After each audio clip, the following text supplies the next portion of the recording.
sa ating channel na Isa Chop. So ngayon po, i-update ko kayo kasi ako gusto ko rin makita yung update, no. Bilang nag-replant kahapon ng dalawang trays ng Helianthora. Gusto ko makita kung okay pa rin itong mga Helianthora na ating itinanim kahapon. Kasi nagalaw syempre yung roots nito. Kahit sabihin mong sinama ko na yung mga dito, sinama ko na yung mga medium nila sa ilalim. Naramdaman ko kahapon na nagalaw ko pa rin yung roots kasi nga, no, inunti-unti ko silang i-uproot no, yung buong medium doon sa planter. Kailangan kong, no, kumbaga alisin yung mga nakakapit na doon sa net. Ito kasi yung pinagkapitan niyan eh. Ayan. So kailangan kong alisin yung mga nakakapit na ugat doon. At hindi natin alam, maaring yung ugat na yun sa Helianthora or maaring sa mga fern, no? Pero ganun pa man, no, naitanim natin sila kahapon at nailipat. At ngayon ito yung kanilang itsura. Kung may nagalaw tayo na hindi maganda, mamanifest naman yan sa pagkukulubot ng mga bagong tubo o yung mga plant na naapektuhan ng ating pag-replant, no. At kung pumulubot yun, huwag kayong mag-alala or mag-wither dahil yung mga new growth ay ibabawi naman yan dun sa mga new growth. Pero ngayon wala naman tayong nakita na ganun yung naging epekto, maliban na lang dito sa gilid na heterodoxia, na dati na naman na ganyan yung itsura nila, mas lumala lang ngayon, no? So hopefully makarecover to sa heterodoxia. At ayusin ko rin yan yung pagkakatanim niya ngayon. Tapos ayan yung itsura na itong Pilosa X, ano ba to? Yung ID na ito, Pilosa X McDonald's. Alam niyo ba yung McDonald's na full species, napakalaki nun. Ito lang, hindi ko alam kung lalaki rin siya na ganong kalaki, yung hybrid. Pero ano talaga, walang kumbaga parang hindi, napakaganda kasi ng full species eh. Kaya gusto ko rin talaga maka-acquire ng full species ng McDonald's. Kaya lang mahal eh, kaya tinitiis muna natin. Ayan, ganyan yung itsura ng full species, oh. Mas makulay lang. Ito, kung nakikita nyo yung maugat na yan na may pula, ganyan yung itsura nun, pero mas detalyado yung kanyang guhit. Ayan, tapos italsin. Siguro kung nalalakihan na tayo dito sa minor, gawin natin ng 2 to 3 times yung kanyang pitcher, kasi umabot ng 12 inches, 11 to 12 inches yung pitcher ng McDonald's. At napakalaki. Kaya siguro titingnan natin kung ito makakapag-produce ng near dun sa kanyang mother na full species. Ito kasi to, hybrid to. Titingnan natin kung kaya niyang mag-produce ng ganun. Tapos ito naman yung sinutans na sana nga tumuloy itong pagpipicture jump niya. Piniripat natin at inayos natin yung ilalim, di ba, neto kahapon. Yan, sana tumuloy. So didiligan natin ito mamaya. Tapos ito naman si Sarracenia Nades X Burgundy Black. Ito. Ayan. Tatlong plants na to. Actually more than that na eh. Kasi ito at ito pala ay multiple growth point na to. Itong nandito. Tapos itong propagation natin. Ayan.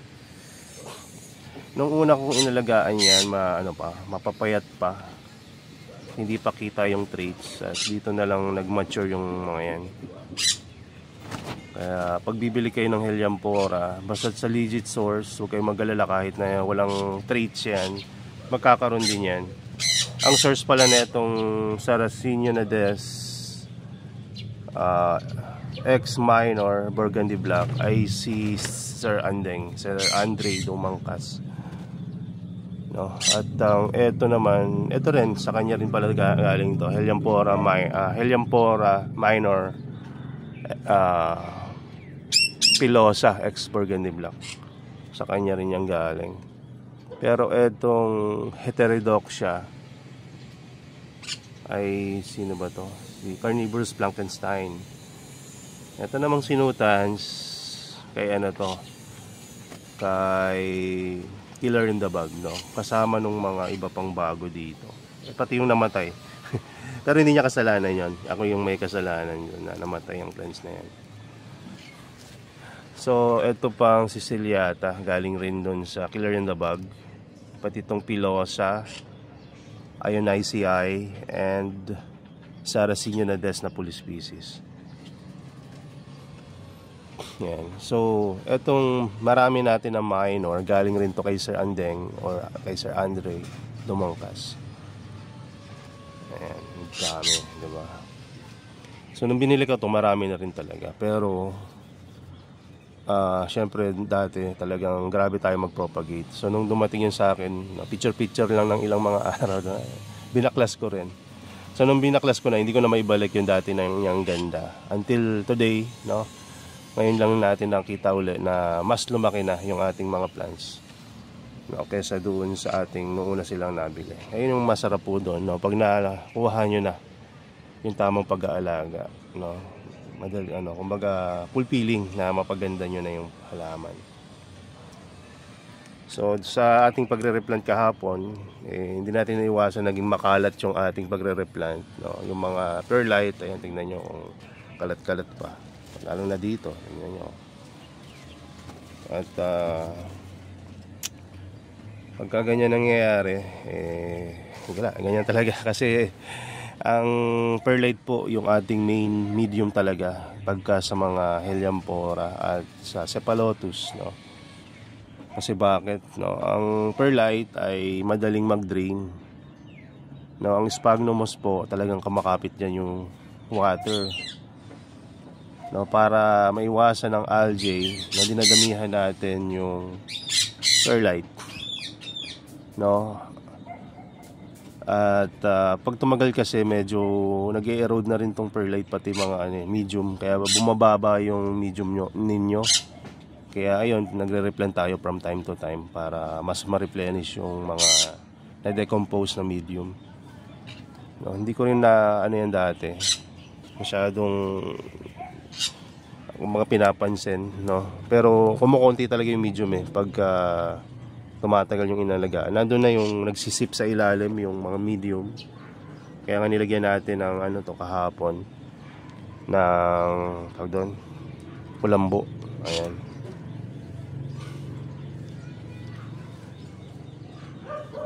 papalabas na yung si Ionicii, yung dala-dalawang picture na Helianthera natin.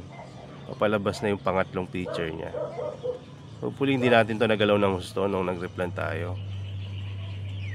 At sana tumuloy na yung pangatlong picture niya.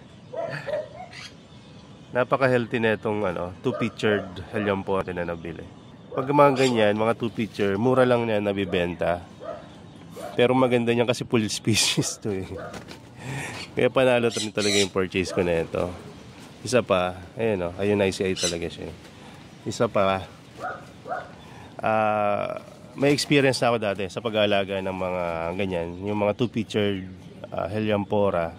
Dahil nakapag-produce na rin tayo niyan, nakita ko mas mataas nga yung success rate na ito na mabuhay. Bakit kanyo? Kasi nakataas yung kanyang mga picture na bago. Ayun Ano nangyari kasi dyan, parang pulse baby yan na nangyari. Kaya nagkakaroon ng parang tangkay-tangkay sila. So yung tangkay na yan, magandang itanim para makapag yung pagparami ka. Kasi hindi yan natutunaw basta-basta, kasi nga nakaangat, no? Nakaangat yung new growth, pero meron pa yung tangkay sa ilalim na ayun yung nagsisilbing magkaroon ng root system.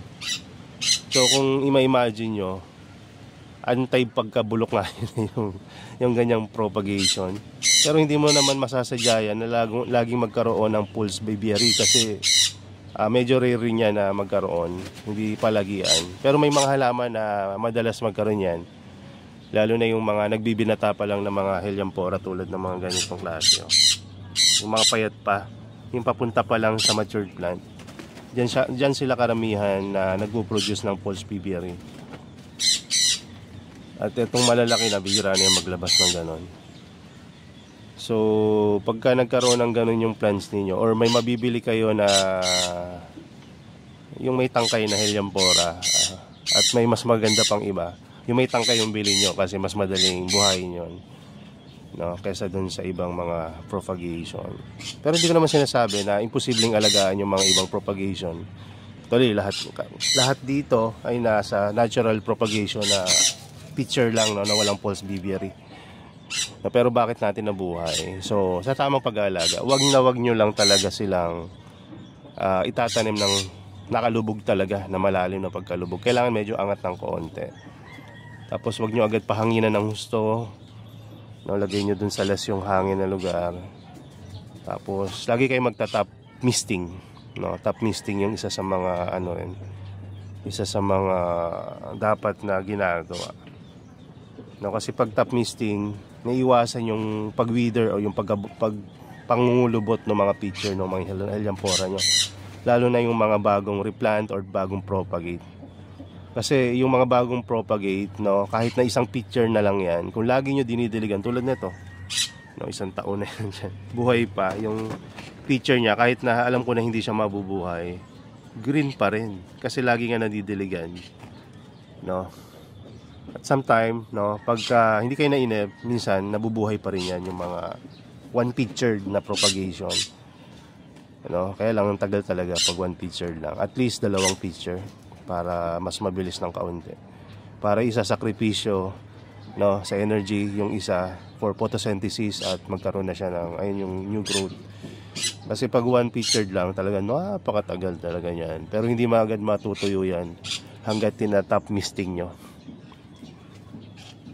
So ayun lang muna siguro yung update natin dito sa bug setup na to. Kung gusto nyo makita kung gaano kataas siya, ito, wala yata yung ko dito metro, pero nasa siguro to 8 to 11 inches or 12. Ayan. So mas mataas siya kaysa dun sa dating mga trees, parang doble yung taas niya. Tapos nilagyan pa natin sa ibabaw ng medium na mataas, so siguro nasa 12 na rin to. Wala kasi dito yung metro ko eh. So ayan, so mataas-taas na rin tong ating bug na to. So etong plants na to, yung pinakamalaking feature dito, nasa 4 inches siya. So kung imagine 4 inches, no, siguro nga ito yung nasa 8 to 12 inches na yung tangkad niya, hanggang dun sa top na, so top medium. So ayun, ayan ang update natin sa bug setup natin na ginawa kahapon. So didiligan ko na to ngayon, no, para kumbaga maano siya, hindi siya mangulubot. So sandali lang, magdidilig tayo. And ito na, puno na natin ng tubig itong sprayer, at sukatin daw muna natin yung TDS reading, kasi nga naglagay uli kami ng tap water kahapon kasi burak na yung nalabas dun sa ating gripo. Sabihin wala na tayong rainwater, wala na rin tayong tap water na mix doon. So ngayon ito parang halos pure tap water na to. Ayan, pero may good news tayo mamaya. Ayan, ang taas na, 140 yung nakita kong reading. Ayan, so nag 139 siya, nag stable siya ng 139. So mataas na yan. Kasi ang pure tap water dito, doon sa nagsabi sa akin, ay 147. So 8 points na lang. No, siguro napaka-konti na ng rainwater, no, na napasama dito. At ang good news naman pala, mamaya or sa mga susunod na araw, pupunta dito yung isang kaibigan natin at isi-set up na yung nabili natin na second hand na reverse osmosis system, no, at ayun na yung gagamitin nating pandilig. So yeah, diligan muna natin tong ating newly potted na Helianthora bug setup. Nakakatuwa itong bug setup na to dahil habang inihintay mo siya na mag-inactive, yung hindi ba mag-produce na maraming growth, mas lalo siya nagpo-produce na maraming growth. So, ang maganda kasi sa Helianthera, ito yung carnivorous plant na walang dormancy. Di ba? So, ang mga carnivorous plant na walang dormancy ay supposedly ay mabilis paramihin. Kaya lang kasi itong Helianthera, may kakaiba siyang technique sa pag-aalaga.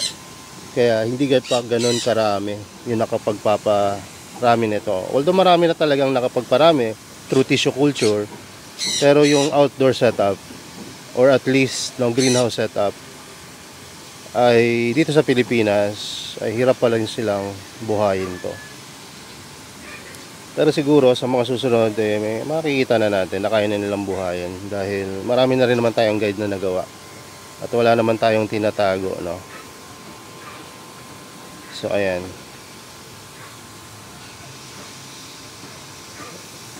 Diligan nyo lang yung mga picture na naka-open kasi kahit nasabihin yung sir, nadiligan ko na yung ilalim niya, yung medium niya, pero hindi.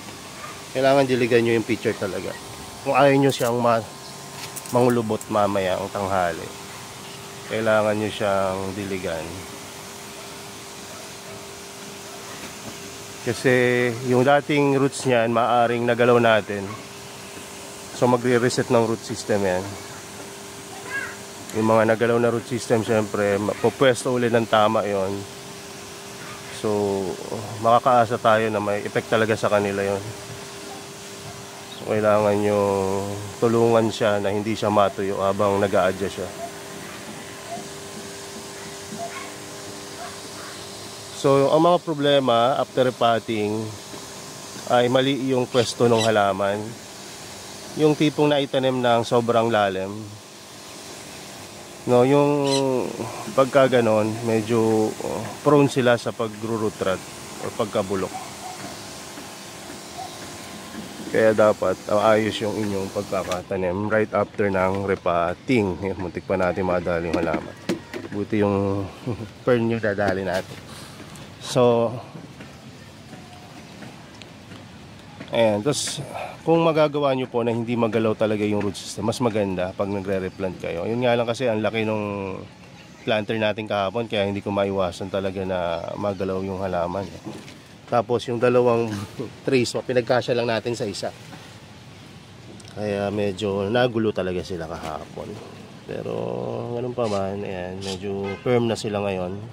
At diba sabi nga natin kahapon, mababawasan yung algae nito. At yun nga, no, medyo nababawasan na yung algae.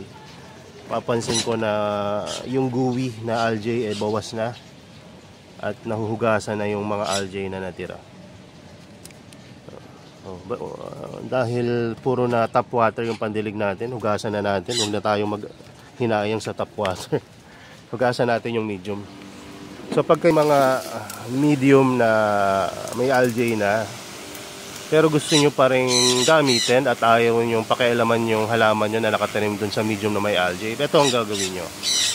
Hugasan nyo lang yung ibabaw na may algae. Ayan, ganyan, oh.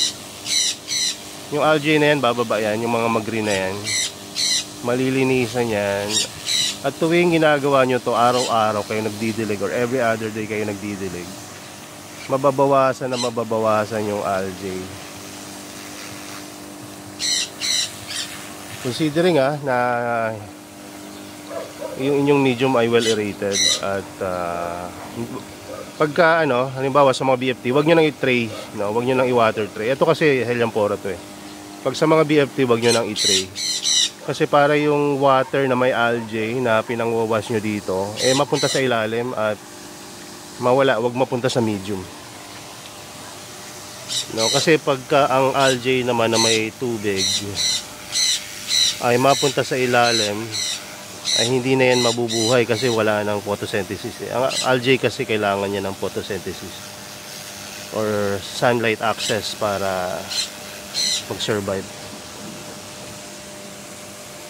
Tapos, kung may napansin kayo halimbawa na peste sa inyong halaman upon repotting, huwag nyo na kayo magpatumpik-tumpik, lagyan nyo na ng pesticides.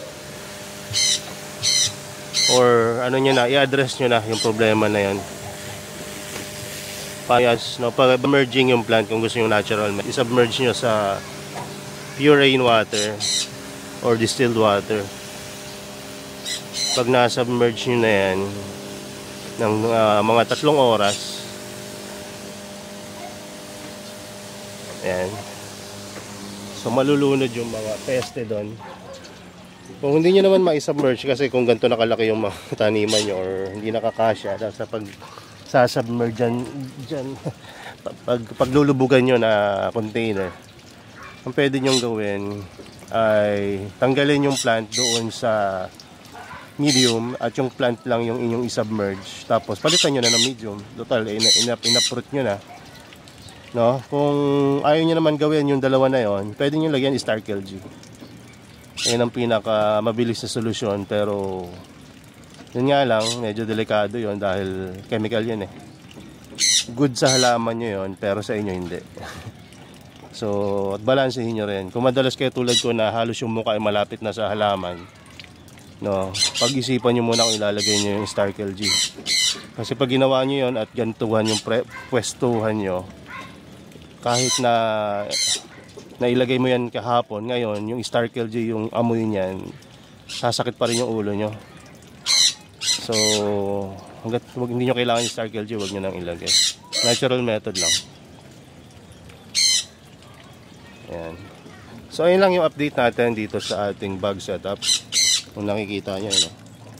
Ayan yung ibig sabihin ng dilig na wagas. Pagka sinasabi ko sa Shopee store, diligan nyo lang po ng wagas. Hugasan nyo, paliguan nyo yung halaman. Pero ginagawa lang yun after ng repotting, no? Mga 2 to 3 times after ng regular na pagdidilig. Bakit natin ginagawa sa umpisa yun? No, para malinisan yung halaman kapag kararating lang sa inyo. No? Pero dito, in this case, kareripat pa lang at kailangan nating i-moist yung kanilang mga picture para hindi matuyo. So, yun lang muna at salamat sa inyong panonood at kita-kita tayo sa susunod na video. God bless and bye-bye!